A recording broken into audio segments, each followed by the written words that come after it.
Hello, everyone, and welcome to the webcast.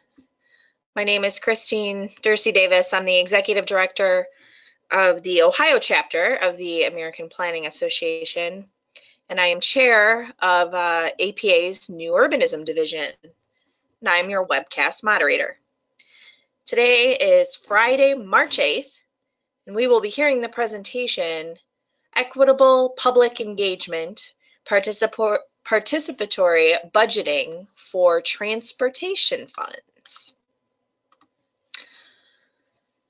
For technical help during today's webcast, you can type your questions in the chat box that's found in the webcast toolbar, or you can call that 1-800 number. And for your content questions related to the presentation, again, type those in the box located in the webinar toolbar. We will answer those at the end of the presentation during the Q&A.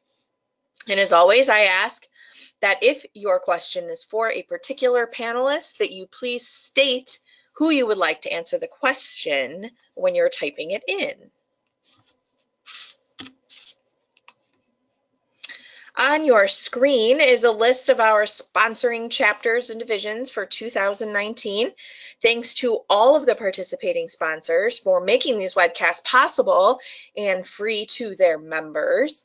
Our list is growing daily, so be sure and check back on our webcast webpage for our ever-growing list of chapters and divisions. And today, in particular, we are sponsored by the Transportation Planning Division. So thanks to them for joining us again for another season and for hosting this webcast. Coming up on your screen next is a list of our upcoming sessions. You can register for these by heading over to our webcast webpage, ohioplanning.org/planningwebcast. To log your credits for attending today's session, head over to planning.org and log into your MyAPA account. And then you can search for CM activities in that search bar up at the top, and you can enter either the event number of today's event or the webcast title. And both of those can be found again on our webcast webpage. And this session has been approved for 1.5 CM credits for live viewing only. We do have distance education sessions available. I've been saying since the beginning of the year, I promise we'll have distance education. Well, now we actually do. We have 1.5 CM law available on demand for you. And you can check that out at ohioplanning.org/planningwebcast. And shortly, cross your fingers, hopefully by next week, we'll also have an ethics session available. Like us on Facebook, Planning Webcast Series, to receive up-to-date information on our sessions. And we are recording today's webcast. It will be available on our YouTube channel. Just head over to YouTube and search Planning Webcast, and there you'll be able to see this recording and almost 300 other recordings that we have. And we'll also have a PDF of this presentation available at the conclusion of today's session, again on our webcast webpage, ohioplanning.org/planningwebcast. All right, with that, I am going to turn it over to today's speakers. Jennifer Gazzano is controlling today's presentation. And Jennifer, I just sent those controls over to you. All right. Well, I'm very excited to be able to talk about participatory budgeting and in particular focus on how it has been used in transportation funds in California in particular, and also some other ways that it's been used in other communities across the country. First, I'll just introduce myself. My name is Jennifer Gazzano. I am the Deputy Director at the Participatory Budgeting Project. We are an organization that works to spread participatory budgeting across North America, and I'll be introducing a couple of other colleagues further on in this presentation who we worked with to make a really exciting case study of participatory budgeting in California happen.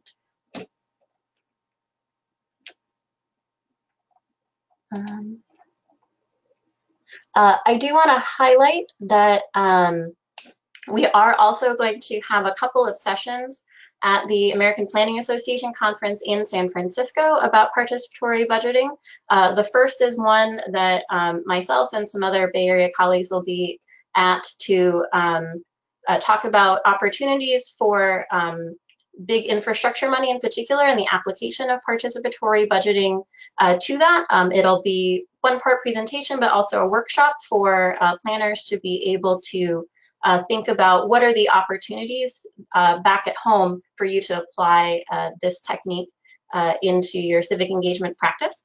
And also want to highlight that some other colleagues based in the Bay in San Francisco and Vallejo in particular are going to be talking about how they have also incorporated participatory budgeting and some other practices in order to make transportation planning more equitable. So for those who are going to be in San Francisco, I look forward to seeing you at those sessions.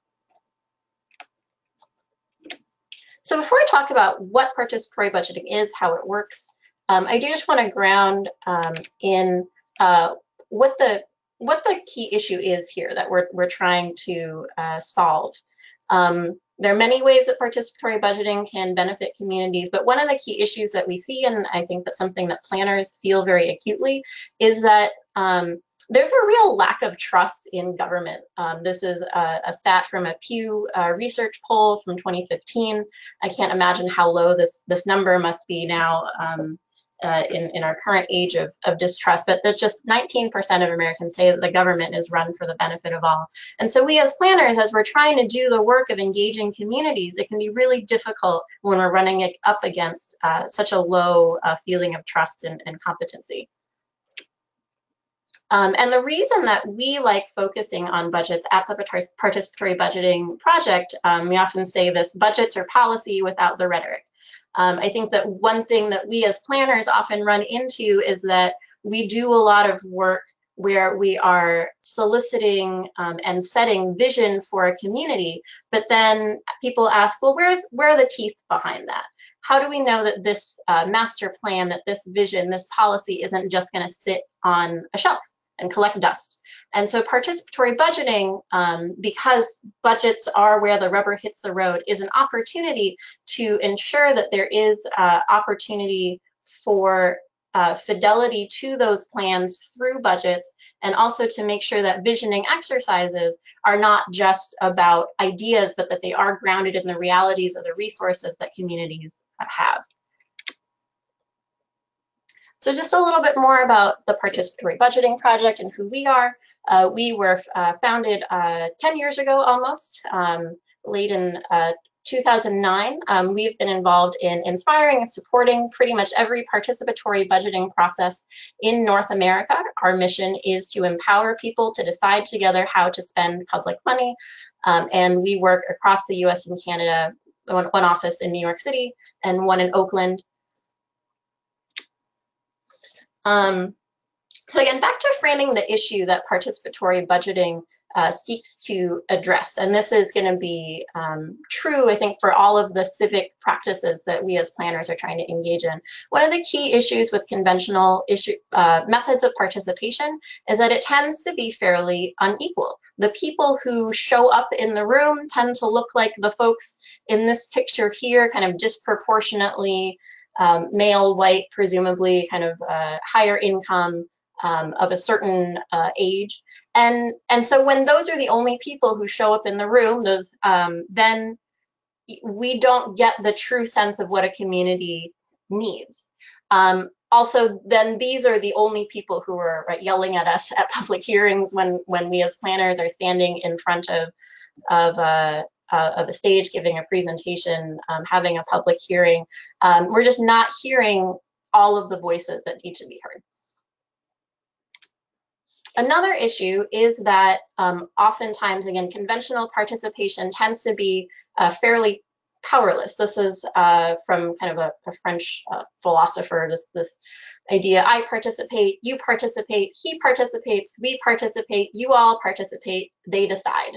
I think it's fairly common, unfortunately, even despite our best attempts as planners, where we will set up an opportunity for participation, but then most of the decisions, or sometimes even all of the decisions, have already been made. And that's really frustrating. And that's why you don't often get representative people in the room, because especially people of color, people who are lower income people, don't have the time to come and participate in something that can often end up being very tokenistic. People have better ways to spend their time, hanging out with their kids, having dinner, watching Netflix. So, why engage if it's ultimately a powerless exercise? And so I'm going to highlight how we see participatory budgeting as different. This is a riff on, I'm sure you're all very well acquainted with Sherry Arnstein's ladder of citizen participation. And so this is kind of a budget analog to that. So first, on this kind of listening stage of budget engagement is our typical hearings and deputations. One of the other hats that I wear is that I sit on the city planning board in Stamford, Connecticut, and one of our duties is to have hearings and deliberate upon the annual capital budget. And the way that we, and I'm sure many of the rest of you, do that public engagement is that we are required to have a hearing. We are required to listen to people come and tell us what they think about the budget, but we're not required to actually do anything about that by law.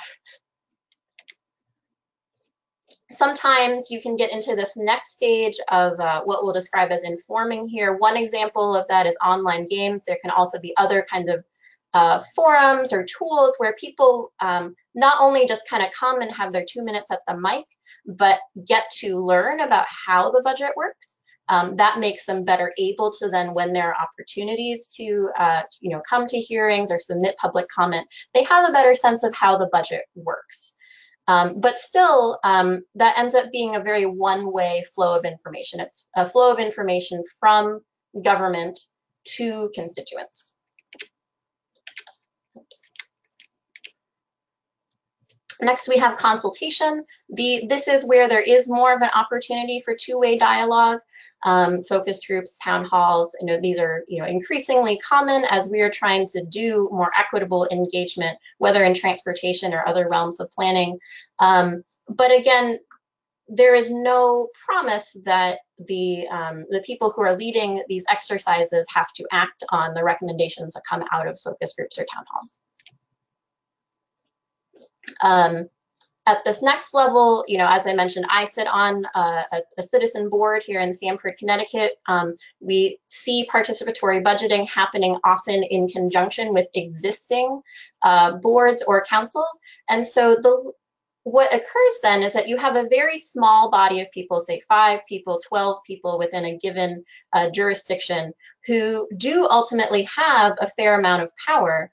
But it's limited in that it's a very small number of people, and that in most communities, the people who are on those boards or councils are not necessarily representative of the broader population. Again, they tend to skew more affluent and tend to not include very many people of color as just some of the demographic markers. And so participatory budgeting we see as an opportunity for full participation. And I'll speak a little bit more about the mechanisms of participatory budgeting, but participatory budgeting is not just a listening exercise. It's not just a wish.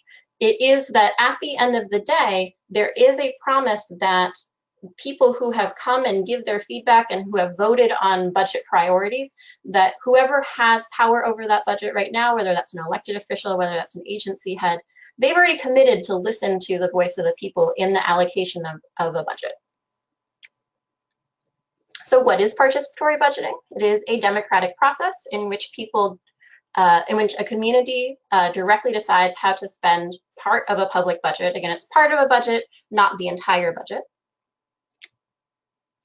And just briefly how it works, noting that we will have a little bit more of a deep dive for those of you who are able to join us in San Francisco at the National Planning Conference. We also offer training sessions for those who want a much deeper dive into how participatory budgeting works, but just the gist of it. So first, at the beginning, in the design of the process, in the very beginning, there is convened some sort of steering or advisory committee that is representative of the community, that sets the parameters of what the process will be.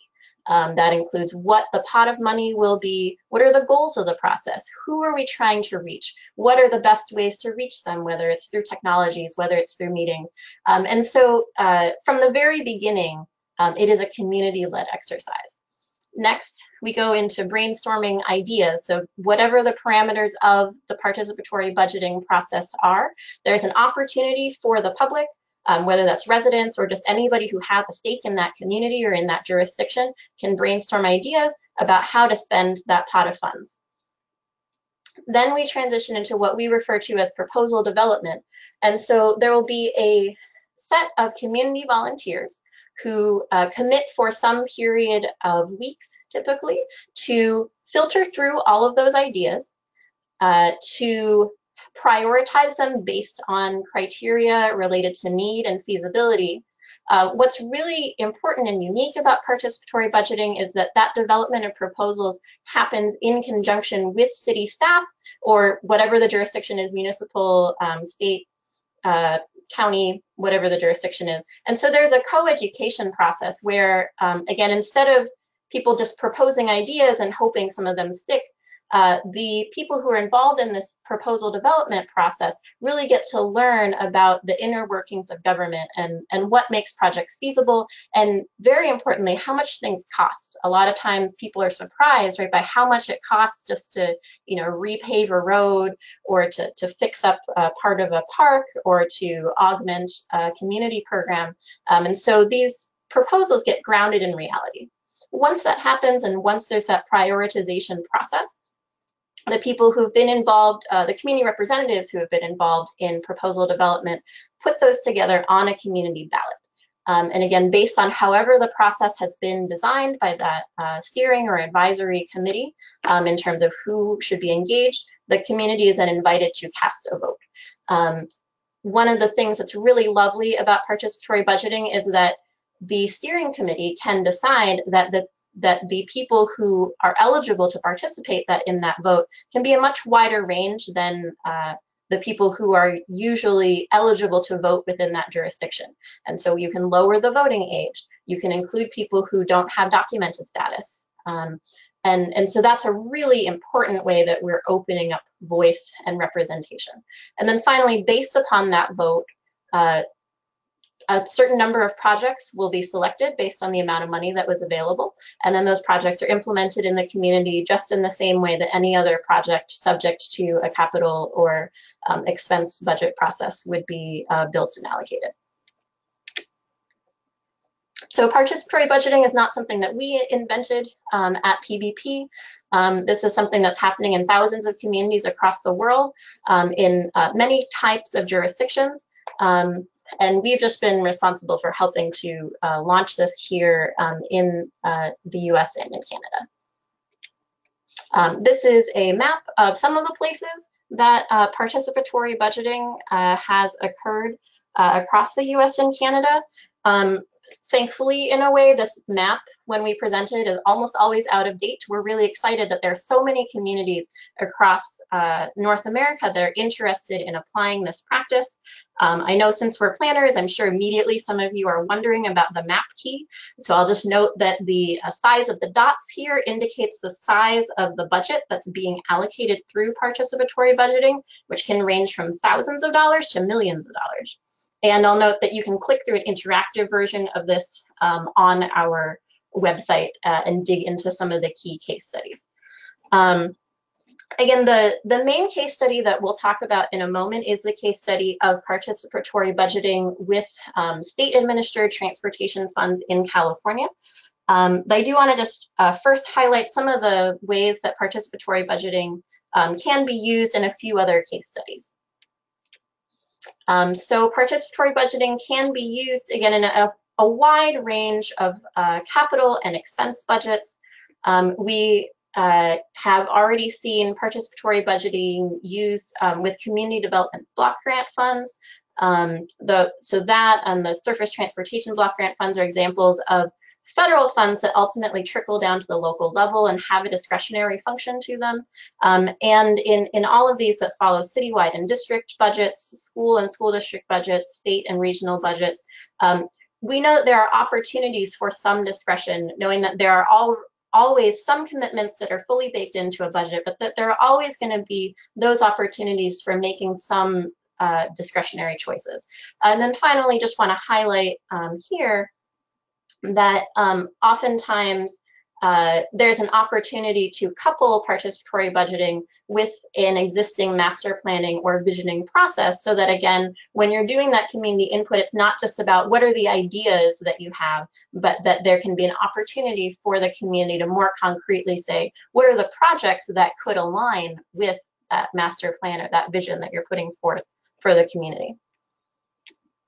Some of the other opportunities that we see related to economic development can include participatory budgeting for special districts and assessments. Many of us are familiar with dealing with tax increment financing, for example. We saw an example of TIF funding allocated through participatory budgeting in Chicago. For example, public benefit funds like community benefits agreements, a lot of times connected with large development, anchor institutions like hospitals or universities that offer pilot or other payments to their communities.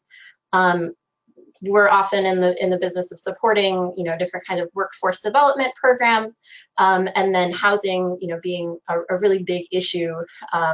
Affordable housing being such a big issue right now in planning circles. There are opportunities for, say, using participatory budgeting to allocate fee and lieu funds that come into affordable housing as just one example. So I want to highlight, so far the biggest transportation focused participatory budgeting process that we have seen, aside from the California example that we'll speak about, is in Seattle, where they have applied participatory budgeting as the method to allocate their existing Parks and Streets fund. Most recently, it was a $3 million citywide fund. And so again, this was a pot of money that the city had already been allocating to neighborhoods in order to improve their infrastructure, and they determined that participatory budgeting would be a more effective and more equitable way to allocate that existing pot of funds. Some other examples outside of the transportation realm include Oakland, California, where we had the first PB process that involved community development block grant funds. We've also now seen this happen in Niagara Falls, New York. And this is actually a recommendation that's baked into the U.S. Department of Housing and Urban Development's recommendations that participatory budgeting can be used to allocate that particular stream of funds. I want to note New York City, which is the largest participatory budgeting process that occurs in the U.S. So far, it's been a district-based process with capital funds, often with transportation doing very well. People very often want to use those funds to make street improvements, including complete streets improvements, active transportation types improvements. And we're very excited that in just the past electoral cycle, that New Yorkers voted to approve participatory budgeting becoming a citywide process. We're still waiting to find out what that pot of funds is going to be, but we are expecting that in a city the size of New York that we could be allocating potentially hundreds of millions of dollars on an annual basis through participatory budgeting. And Toronto Community Housing, which is really kind of where the story of participatory budgeting in North America began.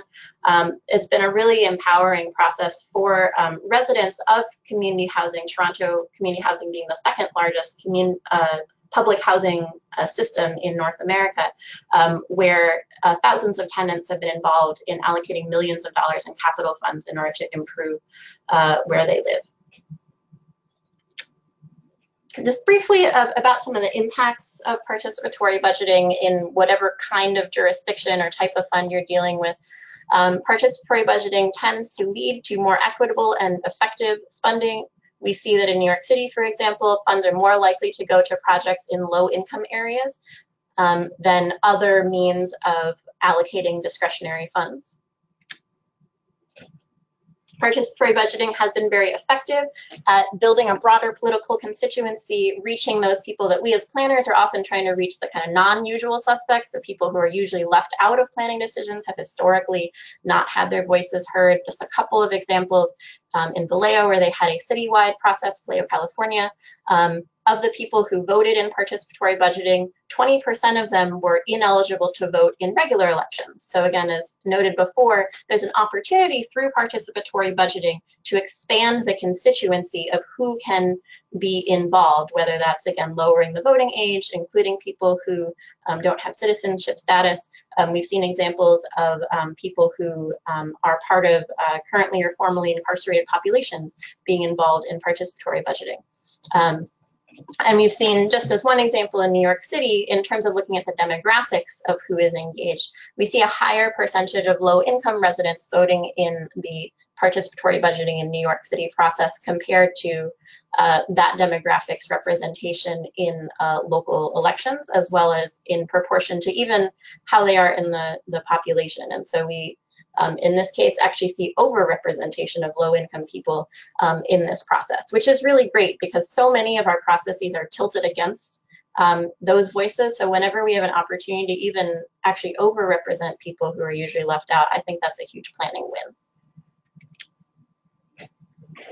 Now, like any civic engagement process, participatory budgeting, in order to be effective at meeting equity purposes, there has to be intentionality around that, because again, if you just run participatory budgeting or any civic process in a way that isn't centered around equity, you can end up replicating existing systems of power instead of disrupting systems of power. And so some of the key tips that we have for accomplishing that include making sure to allocate money that matters. On the one hand, it can be nice to have kind of small pilot experiments, but people will often not be inspired to participate unless it's a meaningful amount of money, an amount of money that can build, you know, a big visible investment or several visible investments that they can really see, or meaningful services that they can experience. The second thing to really think about, and this was highlighted in particular in the design of the steering committees that we mentioned that are a key part of participatory budgeting, that there is grassroots leadership, that it's not just a top-down exercise, but that from the very beginning, the people who are part of designing, governing, and promoting a participatory budgeting process are representative of the community, and that includes being part of, you know, different community and civic groups that are quite diverse. Inclusive design, and that can mean very different things depending on what your jurisdiction or community looks like, but just making sure that when you are, say, designing how you're going to do your outreach for the vote, that you're doing it in places where people already are instead of asking them to come to you. That when you have meetings, that they are you know, accessible to people who have disabilities, that you're providing childcare, all of the usual things that we know as planners are important, but sometimes don't get prioritized. It's really crucial, though, in order to see equity in participatory budgeting, that those inclusive design elements are part of the process and budgeted for as you're running this process. That there is targeted outreach. When we try to reach everyone, we tend not to reach the people that we most want to reach. And so time and time again, we've seen a lot of success in participatory budgeting with, again, like in other civic processes, using things like ethnic media if you want to be able to reach people who come from certain backgrounds, or if you want to reach youth using different kinds of digital platforms, or going into schools to do outreach and voting. And finally, that especially in that proposal development process where community volunteers are whittling down often, you know, hundreds of ideas down to a few, that equity is centered in the criteria that they're thinking about, that they're not just thinking about what are the ideas that are the most popular, but they're also thinking about what are going to be the impacts of these projects on communities that have the most need or have historically experienced the most resource disparities.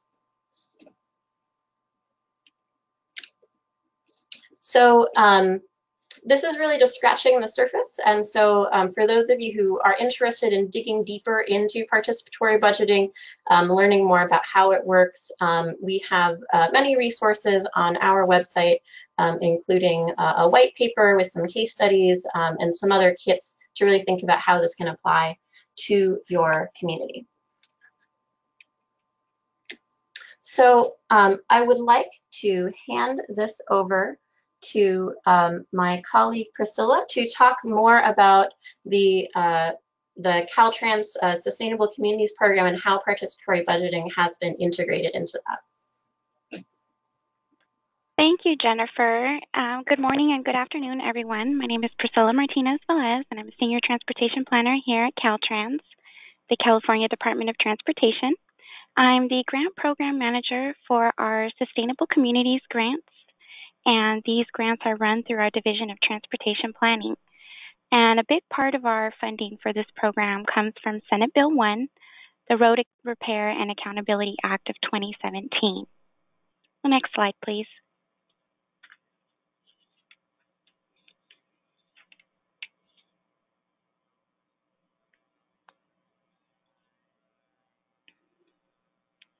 So just a quick overview of what I'll be covering here for the grants.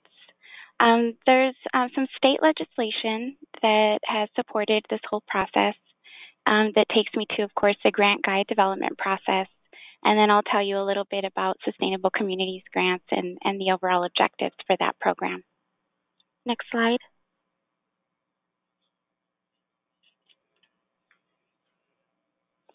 So Senate Bill 1, the Road Repair and Accountability Act of 2017.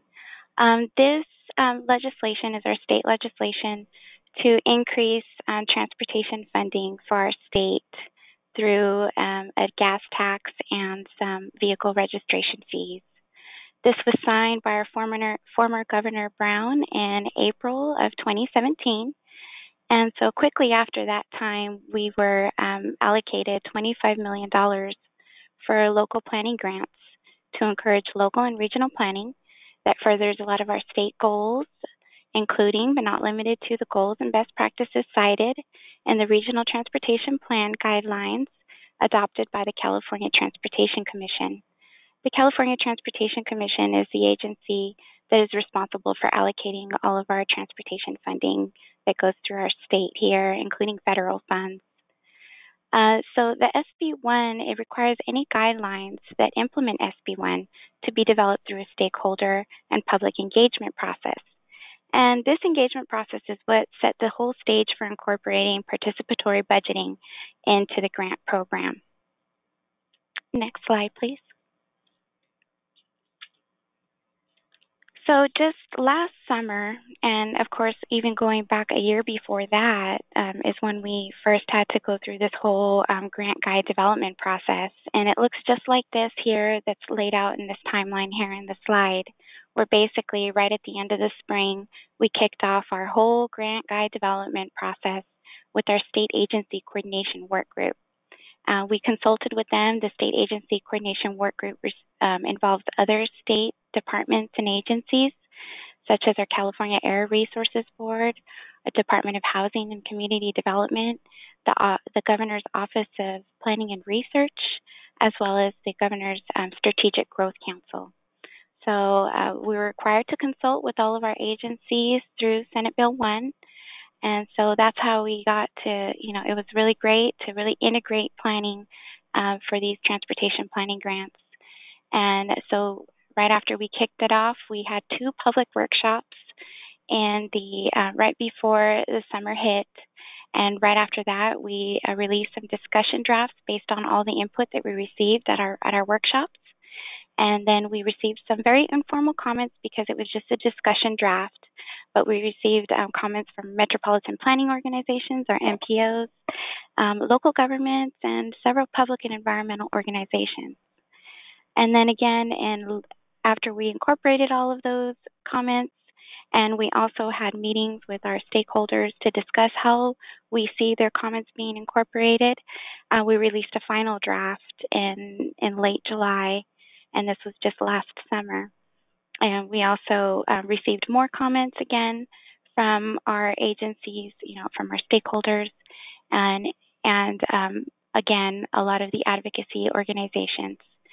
So after we were able, again, going back, and I think it really helped to have 2 drafts being released to give people, all of our interested participants involved in the whole process, a good idea of how we would be incorporating comments that they were providing to us, and then giving them a final draft just to make sure that there wasn't anything else that needed to be addressed. So this same exact process was conducted, just like I mentioned, for the fiscal year 1920. So this is what you're seeing here for the 1920 grant guide, and that grant guide was released officially in October. Applications were due back in November, and right now we're getting ready to finish up our final evaluations here in headquarters and develop our recommendations for management approval, and that'll all happen in April, and then in May we'll be announcing this next round of grants. Next slide, please.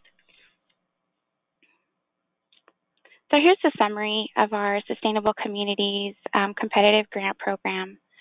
It includes 2 different state funds, the RMRA, which is a Road Maintenance and Rehabilitation Account, and this is what was established through SB1, our new transportation funding.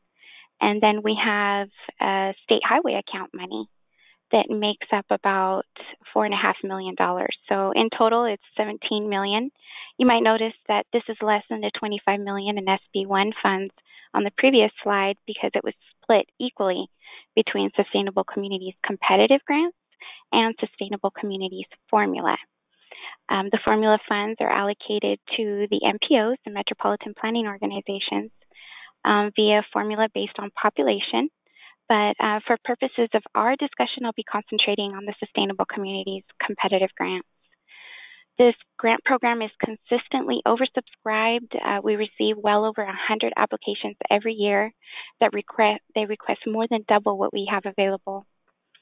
Typically, these grants are available in an annual cycle, which is released, just as I mentioned, in the late summer. Applications due in the fall, and awards are announced in the spring of the following calendar year. Once these grants are awarded, our grant recipients have approximately 3 years to complete their planning projects. And it's a very firm timeline for our grant recipients because we don't allow time extensions due to the budget availability of these funds.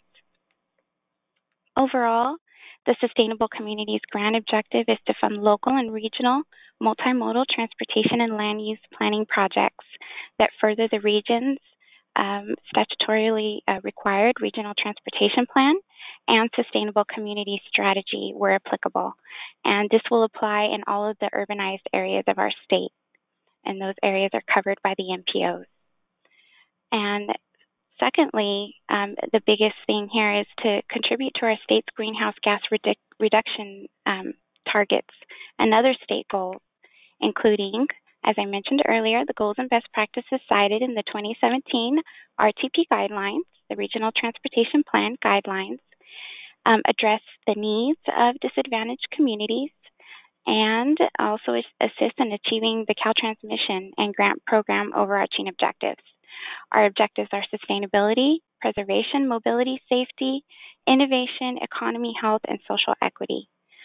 Because these are discretionary grants, the intent of the program is to fund projects that stretch above and beyond business as usual, especially in areas of integrating transportation, housing, and land use planning. Innovative public engagement is also key, and that's why I believe that participatory budgeting was a natural fit for the program. Eligible applicants for the grants include regional and local governments, transit agencies, and Native American tribal governments in California. Eligible sub-applicants include all of the above, in addition to universities, community colleges, community-based organizations, and nonprofit organizations. These grants also require an 11.47% local match that can be satisfied by either cash or third-party in-kind contributions. And that's the gist of the whole grant program. Another important thing to note for disadvantaged communities, so we have a minimum and a maximum for each grant that's requested. The minimum is set a little bit lower for disadvantaged communities, and then for everyone else who applies, it's about $100,000 minimum with a maximum request of $1,000. And another big thing to note is that our grant program has a goal to award half of our projects to those areas that will be benefiting, or to projects that will benefit a disadvantaged community. And we have a suite of tools for our grant applicants to define how they define themselves as disadvantaged. There are various different indicators that they can use, from environmental, income, health, and even like the free and reduced lunch program data that's provided. So that's about all I have. The next slide, Jennifer, is just basically our grant website. The website has all of our engagement process that we've gone through. It's all documented there. If you're interested on seeing the timeline in greater detail, we also have our grant application guide. Some presentations are posted there to give people an idea of how our whole grant program functions. SB1 did increase our whole budget for this program. I think overall we would award close to $10 million a year, and that includes all of our grant programs. Sustainable Communities is just one of them. And now with SB1, we're awarding close to $40 million a year. So it's a huge program, and there's a lot of needs that still we're unable to fulfill, but I'm happy at least that we have this program available on an annual basis. So that is all I have for today. I know our contact information will come at the end of the presentation. So for now, I'll turn it back over to Jennifer. Thank you. Thank you, Priscilla, for giving that rundown of the context of how participatory budgeting has been working with the Caltrans state funds. So before we open it up for a wide Q&A, I'd like to introduce one additional panelist, Chelsea Tu, who is currently senior attorney at the Center on Race, Poverty, and the Environment in Oakland. And I'll leave to her to say a little bit more about how she has been involved in making this program come to fruition. We'll engage in a little bit of dialogue with Chelsea and Priscilla, and then again, we'll open it up for further questions. Hi, everyone. Can everyone hear me okay? Thank you for all these great presentations, Jen and Priscilla. My name is Chelsea. I'm a senior attorney with the Center on Race, Poverty, and Environment, and I work with low-income communities of color to promote environmental justice and public health. And I first got involved with participatory budgeting, learning about the process at my former role as staff attorney at Public Advocates, and I worked with great people here and others at Public Advocates to support participatory budgeting and transportation budgeting and other budgeting and planning processes as well. And I'm pleased to say that Chelsea also now sits on the board of our organization, the Participatory Budgeting Project. So Chelsea, can you say a bit more about kind of what prompted, when you were at Public Advocates, what prompted you and your constituency to suggest integrating participatory budgeting into this funding stream? What were the challenges in government that you saw? Yeah, thanks, Jen. Just in the 5+ years I've been working as an advocate for low-income communities of color and with these communities, I've seen firsthand that there are just so many barriers to communities even accessing and understanding how government works. These barriers range from language, technical capacity, or even time barriers that prevent the most underserved communities from simply just showing up at a hearing and articulating what they need. And I just want to say on a personal level, as an immigrant who grew up in a low-income household, I know how, low-income communities of color feel, not just on a professional level, but on a deeply personal basis as well. And so these barriers prevent underserved communities from really coming together to work with government to address what they really need in order to lead quality lives. So what I've experienced personally and professionally is that good governance, as you said previously, requires government to come to communities, especially the most underserved community, not the other way around. And good governance means that government staff shows that not only are they listening, but they are doing their best to be accountable to people by incorporating ideas from the communities that then directly address their biggest needs, while of course balancing other factors such as cost and feasibility. So given those challenges, what about participatory budgeting do you see then addresses those challenges well? Participatory budgeting is the only and the clearest framework I've seen that brings both equitable and effective governance. So as we've talked about in this webinar earlier, participatory budgeting really provides that step-by-step process and to create the necessary space for community residents who are traditionally left out in government processes and decision making to really make decisions that impact their lives on a daily basis. So, especially the steering committee part of the framework, as well as part of the framework that brings government staff and underserved community residents to look at possible solutions to their communities is really key to what makes participatory unique and effective. And so what I've seen over and over again in my advocacy is that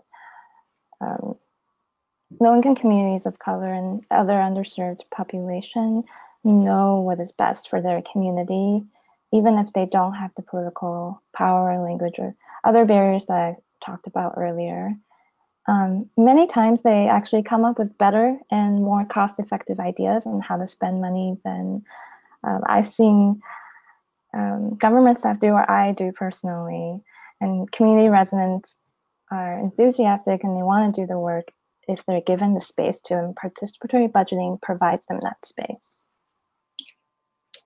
Thank you, Chelsea. I'd like to pivot over to Priscilla to say a little bit more about, I think what we find really compelling at PBP about this particular case study is the way in which participatory budgeting kind of met an existing mandate or need in a grant program to engage community. So can you say, so what about this grant program made it compatible with participatory budgeting as a way to approach planning, and in particular the kind of planning grants program that you administer? Sure. So first of all, I think the biggest thing is part of the objective is to include active community engagement. And that is a required component of our successful grant applications, those applications that actually get awarded. And so we award planning projects to develop plans, and sometimes, not all the time, but sometimes they'll prioritize transportation investments as part of their plan. So in this type of plan, I think participatory budgeting can be utilized to bring these planned investments to the voters for input.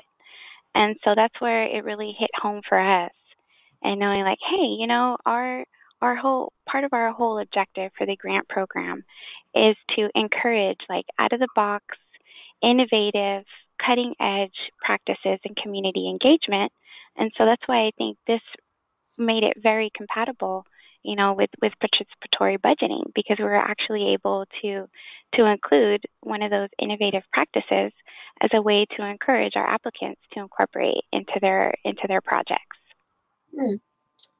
And can you say more then about how participatory budgeting was introduced into the grant and planning framework at Caltrans, and kind of how it evolved and moved forward?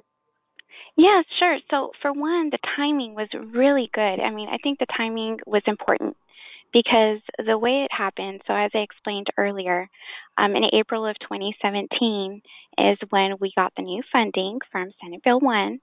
And then that just happened to be right after we had just gone through this huge update for our regional transportation plan guidelines.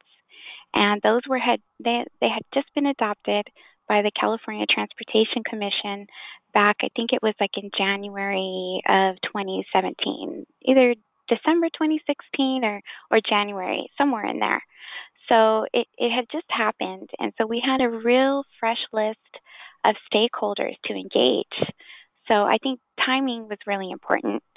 Second, as I mentioned earlier, state legislation really set the whole stage for incorporating participatory budgeting into the grant program. Participatory budgeting was introduced as a comment for the state fiscal year 2017 and 2018 discussion draft grant guide. The comment came from a coalition of stakeholders and was incorporated into the 17-18 final draft grant guide. The comment was PB planning processes should be eligible for planning grants provided that the outcomes of those processes include the planning documents required by the guidelines. So Caltrans, what we did was from there, once we received this comment, we held meetings with our stakeholders, with the advocacy groups, to determine how best to incorporate this comment into the grant guide. And so it was agreed that participatory budgeting would be included as a best practice in sustainable communities, community engagement. And the language from that piece of the grant guide is to encourage our grant applicants to utilize a participatory budgeting planning process as appropriate. And I think that's really important to acknowledge is that it would need to be appropriate for the project. Our Sustainable Communities Grants example project type is like about, I would say, 2 pages long. So just making sure that we're leaving in that wiggle room to make sure that, the applications that we receive, it would be, I guess, framed in such a way that would be appropriate for that project. We fund things like bicycle plans. We fund community needs assessments, corridor plans, studies, complete streets. That's a really big thing for us here in California. And transit planning for zero emission bus fleets and things like that. So anyway, just to give you an idea, that's how exactly this whole conversation took off at Caltrans and how it's come to where it is at today. I really like about this story that a public comment actually made it into policy. I think sometimes advocates in particular can get a bit discouraged by whether or not to engage in these processes. But what I really appreciate about this story is that kind of government and advocates working together. So a question for both of you, and then we'll go ahead and open it up for Q&A. Is there anything that you learned about participatory budgeting or this process of integrating participatory budgeting into this policy that influences how you'll approach your public engagement programs or your advocacy programs? And Chelsea, I don't know if you want to start. Yeah, I can definitely start. And one thing that jumps to mind is in my current role at the Center on Race, Poverty and Environment, we engage at the county level with staff from Parks and Rec Division and from the Roads Division, ways to spend money that would benefit the communities that we've been working with, low-income communities of color and other underserved communities. And while we don't conduct the suite of participatory budgeting processes, and I really hope to bring it to this space, is that we do bring and work with government staff at the outside of a grant application process or a series of grant application process, such as for Prop 68, the Parks and Rec bond, and to provide a list of specific community needs for government staff to consider. And I think that really, just only gets to the tip of the iceberg of what participatory budgeting really provides. And I, really encourage everyone on the webinar to, who are on the planning staff side, to reach out to advocates to really collaborate. Even if it's just starting off with a list of needs that can be eligible for all of this type of funding from the Prop 68 bond that I was just mentioning in California and SB1. And there's so much money flowing out there from local to state to federal grants that I think the community really adds that needed capacity and clarity, and of course built-in community support for these applications to help bring millions and millions of dollars to every jurisdiction. Thanks. Priscilla, is there anything that you want to add in terms of kind of anything you've learned from engaging with participatory budgeting and maybe how it could affect some of the other engagement work that your agency is doing? Sure. I think a lot of it is that we're still learning. The grants that were awarded from the first round that where we were able to award the SB1 planning grants, those were awarded like in December of 2017. And so those projects will be wrapping up by the end of next year. They'll be pretty much wrapped up. And at that time, I'm going to be doing a closeout survey to survey our grant recipients to find out what worked, what didn't work, and how we can improve planning in the future. While participatory budgeting is a really great practice, it only fits something very unique where they already have funding identified, right? So in general, that's a rare case for transportation planning. But there's a big however, and I know Chelsea really hit on that. Now our state has a reliable source of transportation funding because of SB1. And so because of that, I think we'll see a lot more plans, including the participatory budgeting approach. And so I'm really looking forward to that. I think from a department standpoint, though, I think there's a lot of exploring that we still need to do to see exactly how, where, if, we can incorporate this approach in what we do statewide. But at least for now, it's a learning process for all of us. And, to see how it looks when we see it actually being implemented in our planning grants. Well, thanks. So I guess we'll go ahead now and open it up for audience Q&A. Wonderful, thank you. We have a lot of questions, so we'll just kind of start at the top and work our way down. The first one is for Jennifer.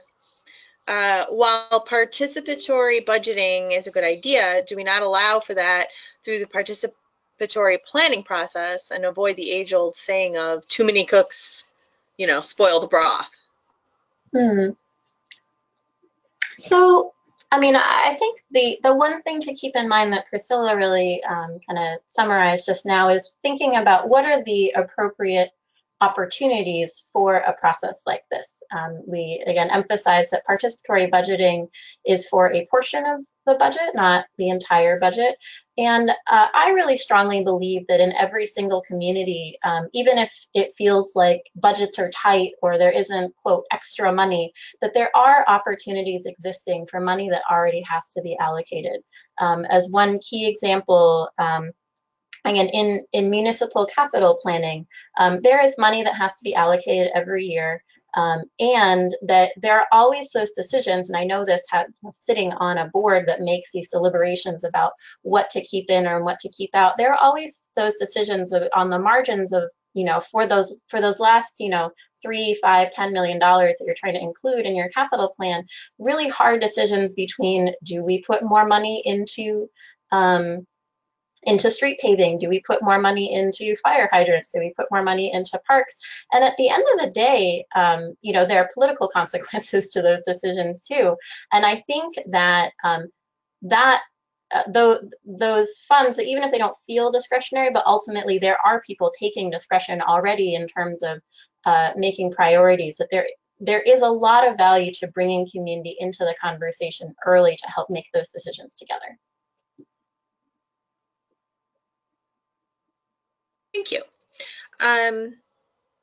Priscilla, this one's for you. How much review time do the MPOs have during the grant guide development process?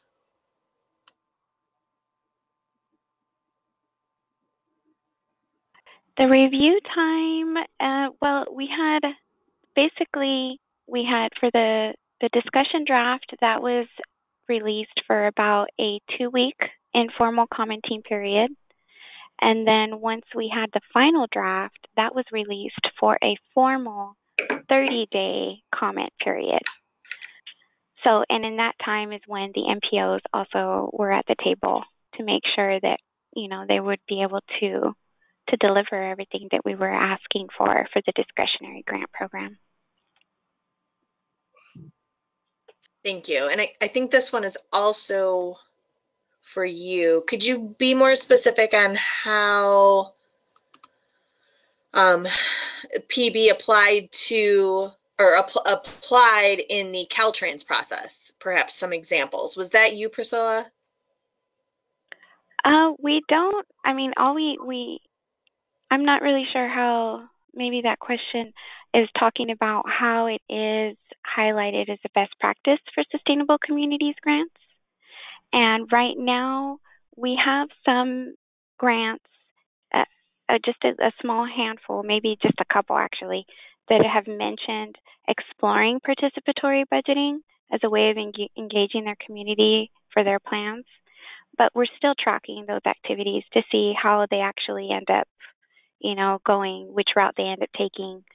And then for this round, for the 1920, I still have to review that. I'll be reviewing those grants actually this month to see exactly, if any of our activities have been using that as a practice for their community engagement. I'll note a specific example that is going to be one of the highlighted case studies at the National Planning Conference is that the Metropolitan Transportation Commission, which governs the Bay Area, is planning to include participatory budgeting in how they allocate a portion of their state transportation funds. Thank you. Next question. If you could review this again. As I understand it, PB is applied to a portion of a budget, not to the entire budget. How is the portion of the budget identified, and what are the criteria for setting those boundaries? I mean, the short answer is that it depends. The budget does need to have some sort of discretionary function to it. So you probably couldn't do participatory budgeting for, say, like pension obligations. Those are pretty solidly baked in. But it really comes down to the elected or appointed officials who have existing authority over a given budget, whether it's a capital budget, a services budget, and then working with the community steering committee to determine what is a meaningful and kind of relevant portion of funds that can be allocated through this process. In order for it to be a meaningful process, we like to recommend at least $2 to $5 or $8 per constituent allocated through the budget. And so depending on the size of your constituency can kind of determine a percentage. We also often encourage a percentage of at least 1% of a given citywide or county-wide or other jurisdiction-wide budget is another benchmark. But it really depends, again, on the circumstances and the funds that have some sort of discretionary function to them. Thank you. Priscilla, how much review time do the MPOs have during the grant guide development process? I think I just answered that question. Oh, I'm sorry. You're right. You did. I'm so sorry. Wait, this sounds familiar. Okay. The next question is, do you have, and this, I think this is for anyone, but maybe we'll start with Priscilla. Do you have any suggestions for how an entity can ensure a fair and accountable voting process with a constrained budget and constrained staff resources? That's a good question. Jennifer, did you want to respond to that? Sure, I can chime in on that. I mean, I think that one of the key things, and actually what is often a more efficient use of resources than, again, our standards of public hearings where you ask people to come to you, is kind of going out into community. And so what we see as both cost effective and effective in terms of reaching people for the purpose of having an equitable process is, when you have your voting phase, set up kiosks at transit stops, set them up at farmers markets, go to schools, go to meetings of churches, go. It's, in a way, it's really not any different from any other planning process where, you just want to make sure that you are going to places where people already are, and that when you do that, you are then often able to capitalize upon community volunteers who are, already part of, those community organizations or community infrastructures. So, there is a need to have some staffing, obviously, to coordinate that, but that when participatory budgeting is done well, you are able to actually harness a pretty significant army of volunteers. We do encourage, as a best practice, certainly, to offer, stipends to organizations to be able to incentivize them to participate, but even that kind of, even a modest offering can then yield many community volunteers who can make sure that the people who are participating are representative. Thank you. Do you have any suggestions for how an entity can assure a fair process for, I'm sorry, I just read this question too. I'm sorry. We have a lot of questions, so I'm just trying to filter through them. I apologize. They just keep coming in, which is great. It's just, they're all coming in right now, so I'm having trouble trying to get through them all. All right, let's try this one. This is there's another one. Okay, here's one. This is good. Let's start with Jennifer on this one. Are there processes or best practices recommended to make sure the participation or votes are not gamed by a particular group or agenda? That's a great uncommon question that we get. Right? Yeah, that's a good one. Yeah, so typically one thing that the steering committee is charged with is actually coming up with what we often refer to as campaign rules, so that it's kind of prohibited to be spending, inordinate resources on campaigning for a given project. One of the other common constraints is that oftentimes, we have community representatives and community groups that are involved in developing certain proposals, but that typically they're held to, when they're promoting the participatory budgeting process, that they commit to promoting the process participation and not their particular project. So we find that actually works pretty well. We haven't really seen so much in the way of this process getting gamed or skewed in a certain way.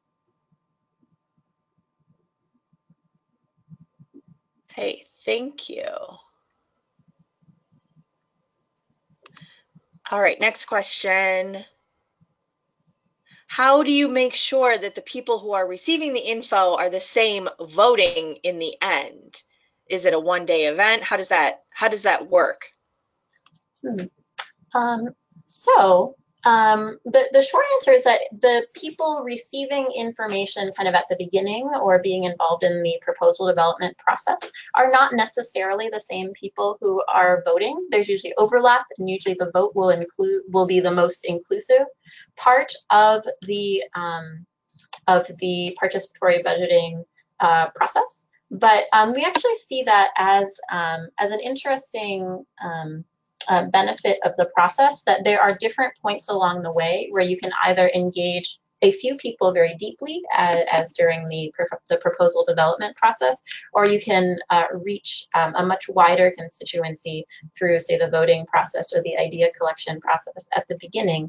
And that one of the things that there is a lot of attention to is making sure that the ballot language is very clear, so that people know what they're voting for.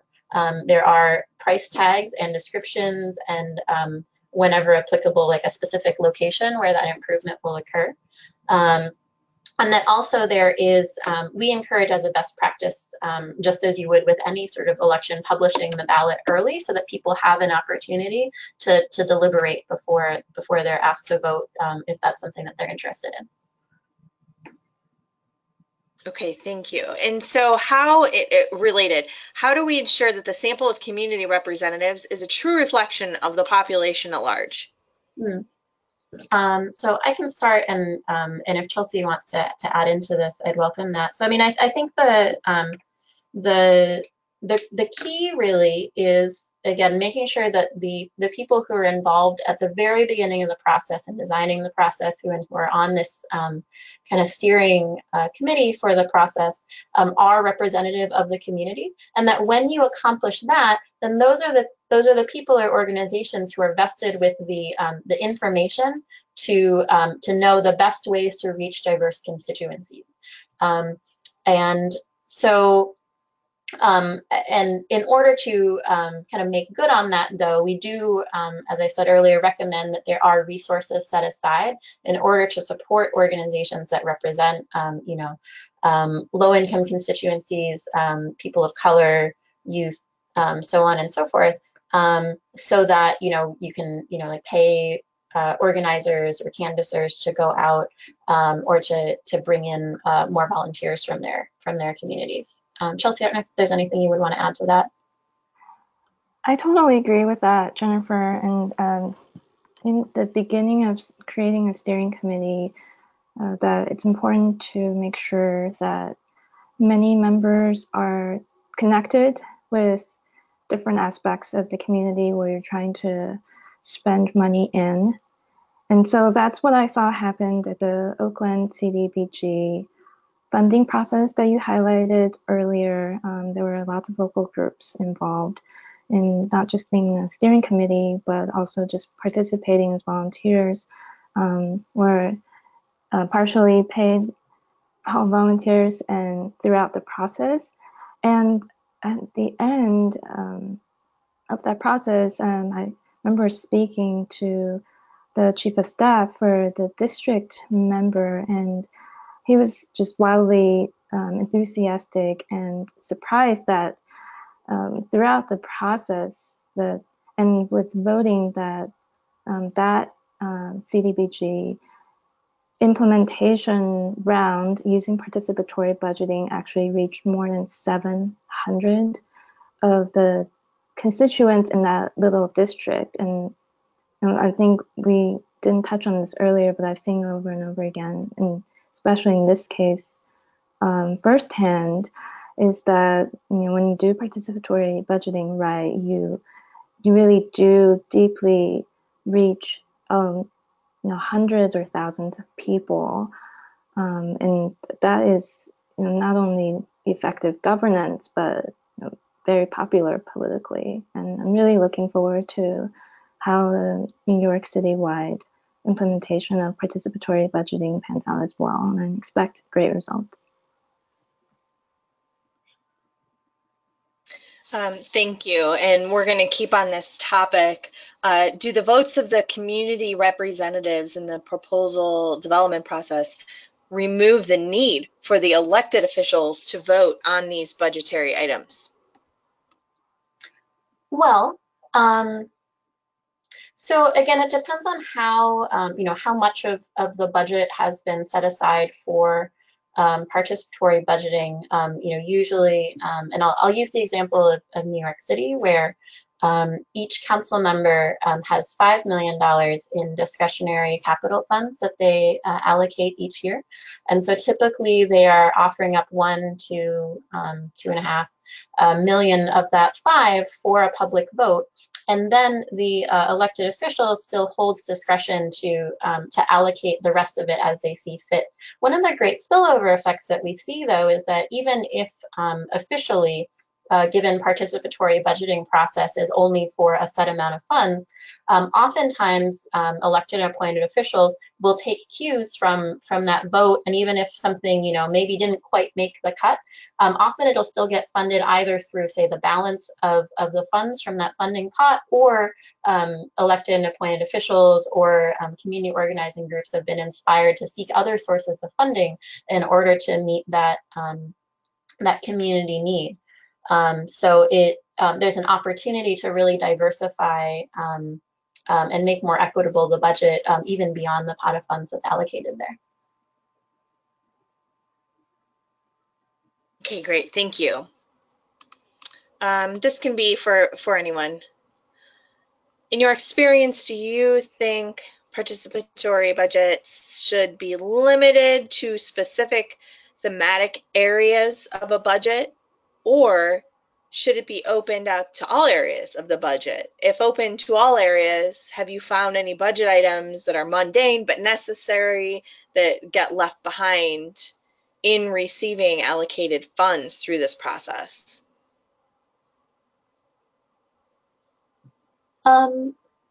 I can start, and then if either of you want to add in, I would certainly take a both and approach. I don't think that one is any better than the other. I think what really matters is in the given community or jurisdiction context, what are the priority issues? What are the issues that constituents are interested in chiming in on?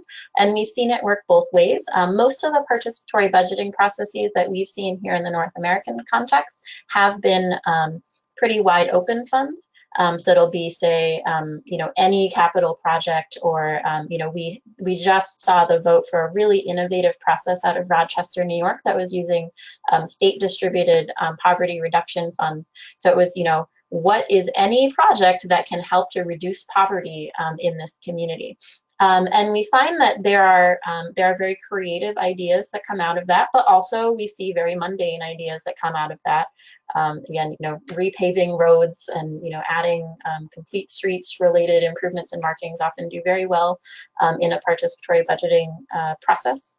And so I do think that when outreach is not done adequately, that sometimes investments that are seen as serving only a particular population, like, say, public housing residents, can have a harder time succeeding unless there's a really concerted push to make sure that those people are represented within the votes. And situations like that are when we do see a more narrow participatory budgeting approach, like the Toronto community housing participatory budgeting process, being really effective in making sure that a constituency that might otherwise get overlooked has an opportunity to secure and allocate funds.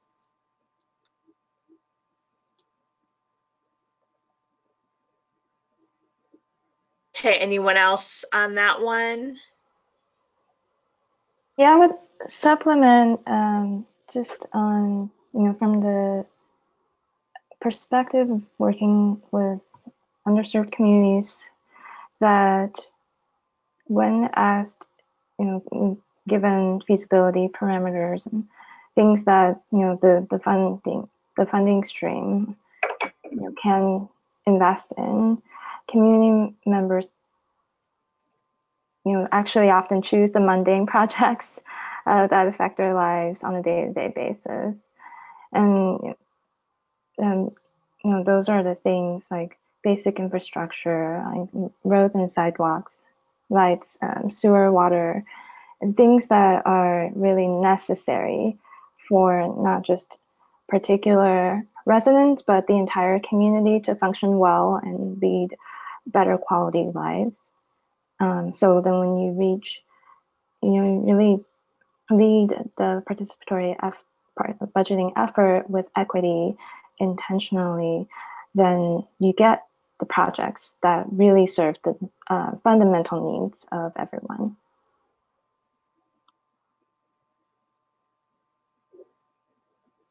Okay, thank you. Did Caltrans fund any rural communities? And was there anything unique about the community engagement in these particular areas? So yes, actually we do fund a lot of grant projects in rural communities.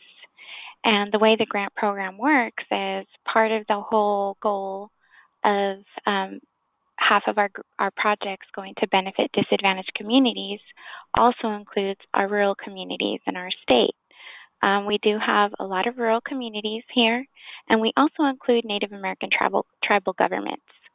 A lot of those, in a lot of those areas, they do a lot of the ordinary type of community engagement where they present like a scenario or a conceptual plan, and then they go out for public engagement.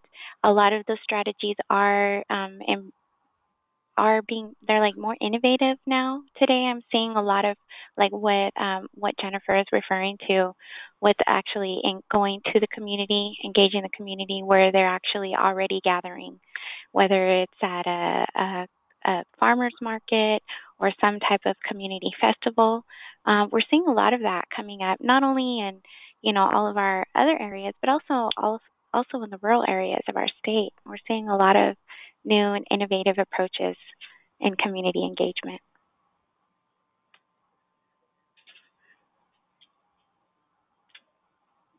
Wonderful, thank you. Next question. At what scales is participatory budgeting appropriate for transportation? In New York City, participatory budgeting happens at the city council district level, meaning that transportation projects are very disjointed. What happens if one geography's participatory budgeting decision affects another? So for example, one council district wants bike lanes and another wants vehicle parking. Well, so I would say one, it certainly depends on what's available in a given context. The really exciting thing in New York City again is that as cited, a constraint of the way that participatory budgeting has occurred in New York has been that it's been on a district level, and those council districts are not necessarily drawn in ways that reflect the ways that that neighborhoods actually exist. We see gerrymandering there, as we do with lots of other places, and that it does, certainly make it difficult to implement larger infrastructure projects. And so we're very excited that New York City is moving to a citywide participatory budgeting model, where we see an opportunity for, say, borough-wide. For those who are not familiar with New York City geography, New York City is made of 5 boroughs.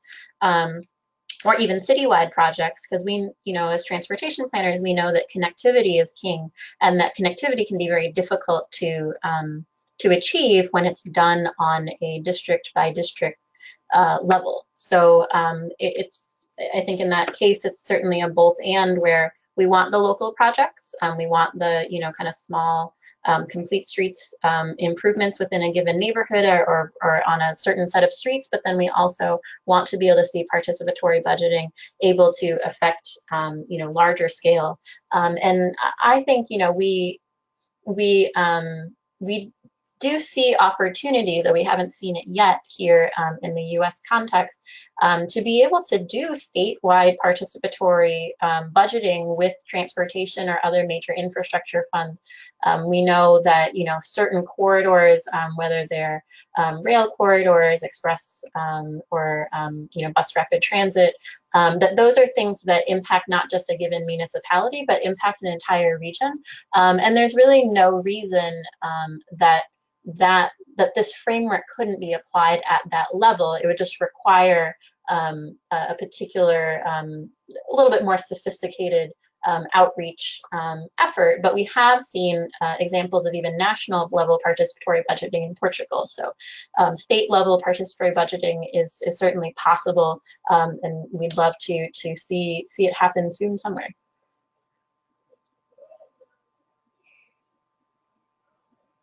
Okay, we will squeeze in one more question before we close up shop. And that is, for anyone, are most communities who use this process concerned about the effectiveness of publicly selected projects, or is it more about dedicating a portion of a budget for community decision-making regardless of the outcome? That's a good question.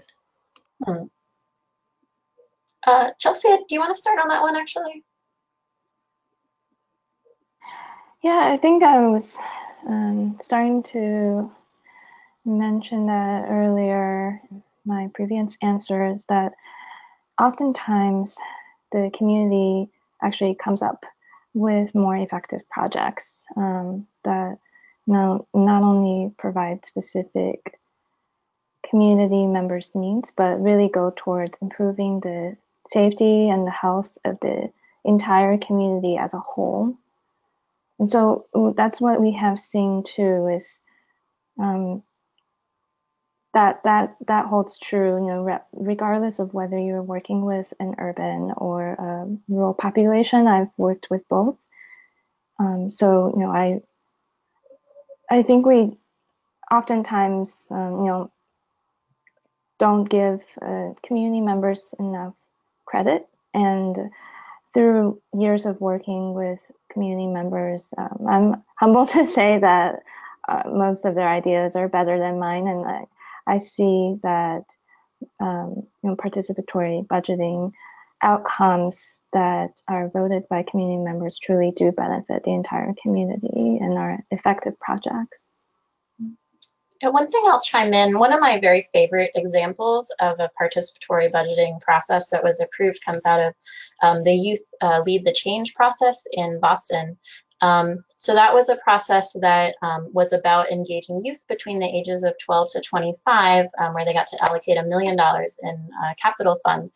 And so on the one hand, you could say that the main objective was to engage youth, which it did well. And it was a great youth development opportunity. But one of the projects that emerged out of that was an expansion of the city's bike share program, that youth identified that in order for them to have improved mobility, they wanted to have more bike share stations in lower income communities. And so that's something that in some ways disproportionately benefited this young community, but is an infrastructure that everybody was able to use as well.